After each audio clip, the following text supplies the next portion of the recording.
I think something else that really has humbled me or taught me patience is like when you're trying to read an article or you're trying to reply to a text message or email, and sometimes you're like, when will Google Translate stop? And someone even asked me one time, like, when do you see that I don't need Google Translate? And yeah, I've been here for 9 years, more than 9 years, and there is always a constant temptation that you're not writing it correctly, so you go back to Google Translate to kind of check the spelling or check something, the word structure, and I don't know when that will end. When I stop using it, I will announce. And yeah, Finland doesn't just test your patience like physically; it also tests your patience mentally and emotionally.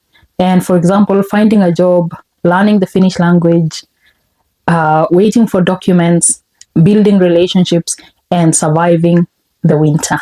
So I'll break this down on what you can do, or how these aspects of life of living in Finland has taught me to be more patient. Patience with the Finnish language, and I think this is the most thing that will really test your patience, because you try to learn the language and it's quite difficult. There is no relationship between Finnish language and English, especially if you're an English speaker.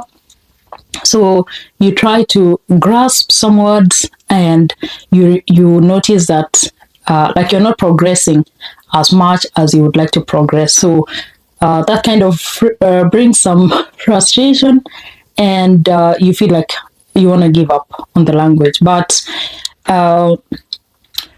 doing like some small progress, setting some kind of learning technique that is comfortable for you might kind of help you to learn the language. And another thing is finding a language partner, someone who already understands the language can be your speaking partner, because I think Finnish language, the only way you can learn and perfect it or improve is by using or speaking the language. So if you're only learning like reading from the textbook or by yourself, then the learning process is a bit, I would say, slow, at least in my experience. But when you talk with someone else, then you kind of remember those words. Once you say a word once or twice, it kind of sticks in your mind. But if you're only reading, you recognize the word, but you're not able to say it loud, then the learning process becomes a bit slower. So try to get a language friend or partner. The better if you have someone who understands Finnish and English, or Finnish and your language that you understand, then they're able to explain in a deeper way for you to understand better. And then there's also like the lack of patience, especially when you're having a conversation. You feel like you've mastered the language, and when you try to explain something, people try to switch to English so that you can switch to English and explain in a better way. So kind of that makes you feel like, did I really explain well? Or, I mean, did anyone even understand what I was trying to say? So it takes a lot of courage and patience for you to learn the language. So let's talk about patience when finding a job. And I know, or I've heard stories about agents who promise their students that when they move to Finland to study, for example, then they will be able to support themselves, like the living expenses and paying the school fees. So like you come to Finland, you're able to find a job, and maybe within 2 months, you're able to support yourself, like pay the rent, buy the food and things like that. But that is not true in most cases, especially if you're living outside Helsinki.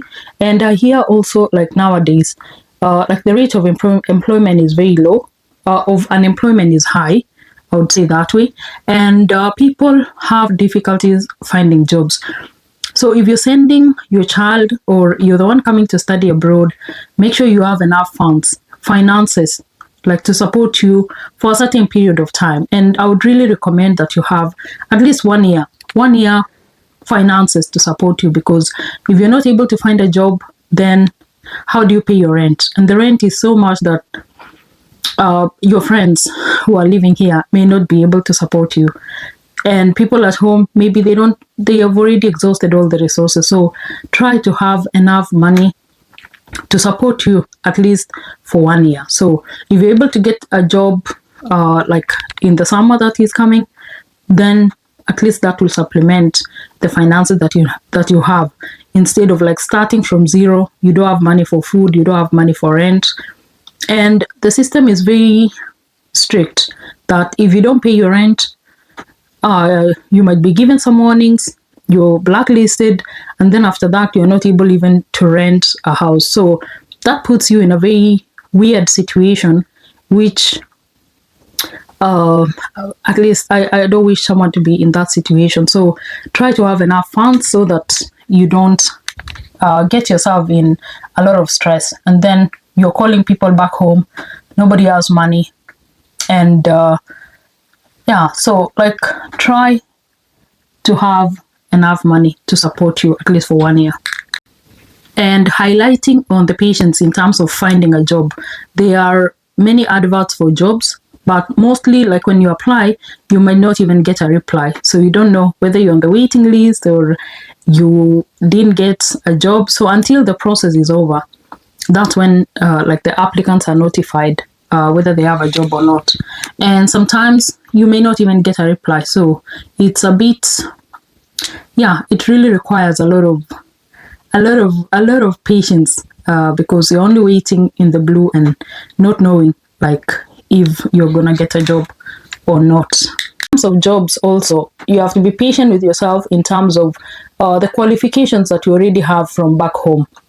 Most of the qualifications are not recognized here. So you could be having your master's, your PhD, but when you come here, you realize that you're doing a job which which requires a person who has a certificate, like the basic training, 3 years or 2 years. So you have to be patient with yourself, because basically because of the language barrier, sometimes you're not able to get the job that you desire. So you may have to start and be flexible and start from somewhere, or at least to get your finances in check. Also, like you have to have like the flexibility. If you're not finding, like I said, if you're not finding the job that you desire, then you can start from whatever is available. And also you should be able to be flexible enough to move or to travel long distances to find work, because sometimes in your city you may not find a job, but if you travel to another city, you might be able to find a job. So of course, depending on where you're studying, if you came as a student, then you should be able to kind of be flexible enough that you can travel to another city to find a job. And then another key factor is patience with the Finnish documents and patience with the system.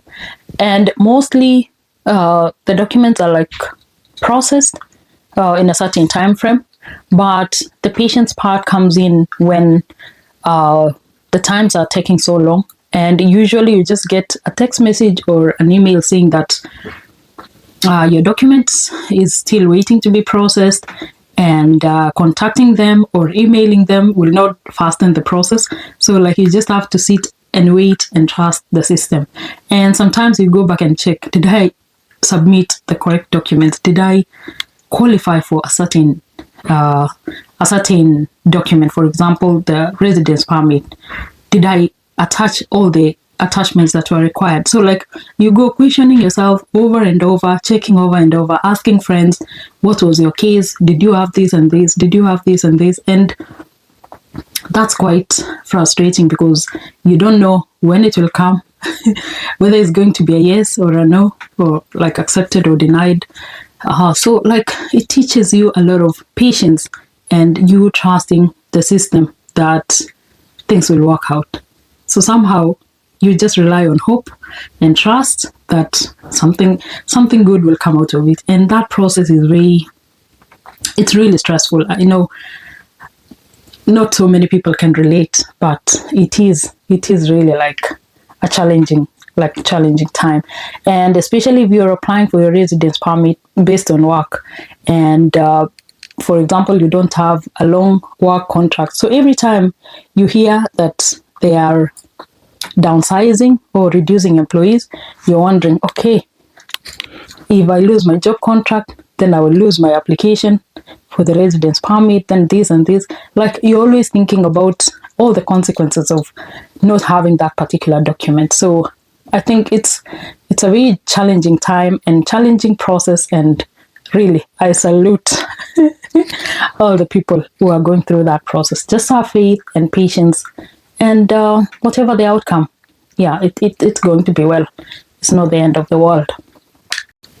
And something else I noticed is that if you're planning to have a document, let's say by a certain time, and you have to book an appointment, when you go to the system to book the appointment, you're totally shocked because the available times for the appointment could be 2 to 3 months like ahead. And if your document is soon expiring, then you have that kind of frustration that, am I going to make it on time? How do I explain that I was late to get the booking time and things like that? So try to book your appointments way in advance, even before you start submitting the documents, because that way you're guaranteed that you will have the times before your documents are expiring. And always remember, apply your permits before the previous one has expired. Even one day, it's not allowed. It like cancels all the reasons why you came to Finland in the first place. So that's a number one rule. Never be late to apply for your residence permit. It's better to apply like 3 months. I think up to 3 months is allowed. Apply 3 months in advance and then book your appointment and collect the documents as you wait for your appointment. Don't wait until last minute. And then if something goes wrong, like there is no electricity, which is very rare, but it can happen. There is no internet, or the system is down, and you're stuck there and you don't know what to do. So try to be like, do things way before they are expiring.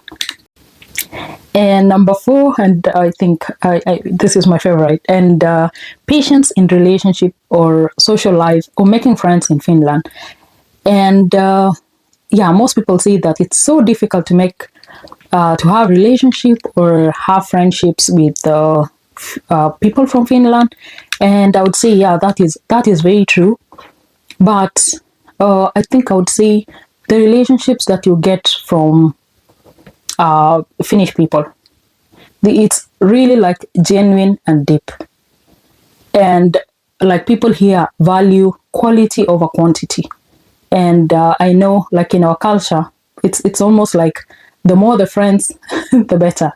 But here, even if you have 1 or 2 or 3, those are like people you can rely on. People you like, they can really like make sacrifices for you to be with you when you need them.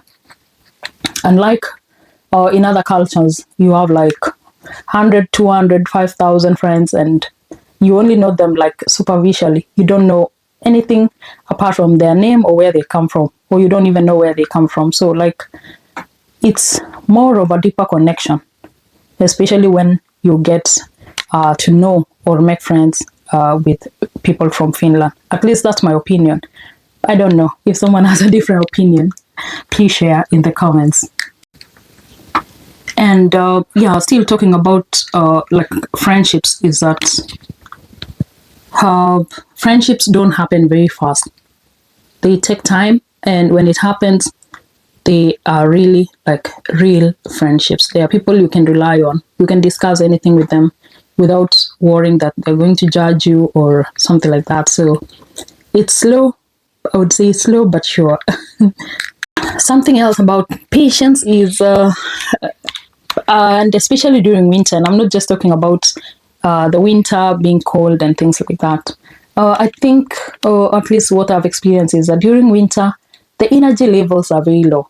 Not many people are excited to do many things, to do meetings, to do, you feel like you have only energy to go to work, come back home, take care of your family, sleep, go back to work. That's it. Anything extra feels like it's like a burden. And sometimes even doing the basic things like laundry. We have machines to do laundry. We have machines to dry the clothes. But even that small bit, sometimes you feel like, no, I just like to sit and watch TV, nothing else.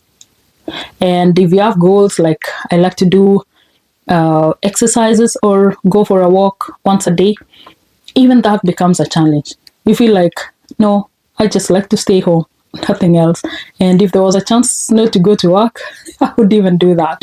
But like, you feel like you're not able to do something. So you really have to be patient with yourself and understand that you're feeling low or you're feeling tired.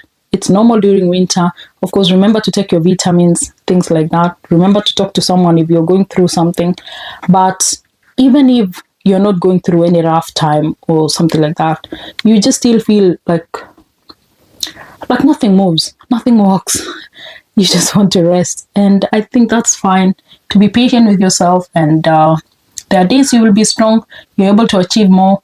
Take advantage of those days. And the days you feel low, you're not able to do anything, take a rest. Have mercy on yourself and just rest. The job and job you have to go, but the other tasks can wait. They're not going anywhere, or at least they're not going anywhere.